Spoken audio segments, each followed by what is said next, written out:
అందుకని ఫస్ట్ బ్రీడర్కి ఉండాల్సిన క్యారెక్టరిస్టిక్స్ అందరూ చెప్పేదే మంచి పల్చన మొహం, రెక్క మంచి రెక్క, ఫింగర్స్ పర్ఫెక్ట్ ఫింగర్స్ ఉండాలి, లెగ్ యాంగులేషన్ బాగుండాలి, ఇలాంటివన్నీ ఉండాలి బ్రీడర్కి ఉండే క్యారెక్టరిస్టిక్స్. తల్లి లక్షణాలు కొడుకు ఎక్కువ వస్తుంది, అది ఏ యానిమల్లో చూసుకున్నాం. అందుకని మనం తల్లి పెట్టిన బాగా క్వాలిటీ చూసుకుంటే మనకు వచ్చి పుంజి పిల్లలకి క్వాలిటీ ఎక్కువ రావడానికి అవకాశం ఉంది.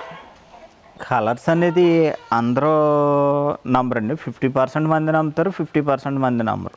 పెద్ద కలర్ చూడరు అనుకుంటాను నేను. వాళ్ళు కోడ్ సెలక్షన్ మీదే ఎక్కువ డిపెండ్ అవుతారు. దాని కాపు విధానం, స్టైలు ఇవన్నీ చూసుకునే ఎక్కువ డిపెండ్ అవుతారు. నేను కూడా కలర్కి పెద్ద ఇంపార్టెన్స్ ఇవ్వను అసలు.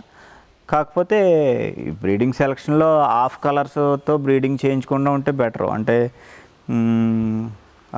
కక్రేలను తీసుకుని నల్లపెట్టలకి చేయించడం, మైలాన్ని తీసుకుని నల్లపెట్టలకి చేయించి కొద్దిగా కొన్ని బ్యాడ్ కలర్స్ పుట్టే అవకాశం ఉంది. నల్ల మైలలు, నల్ల కక్రేలు, నల్ల బ్రస్లు ఇలాంటివి నా వరకు అంత నచ్చవు.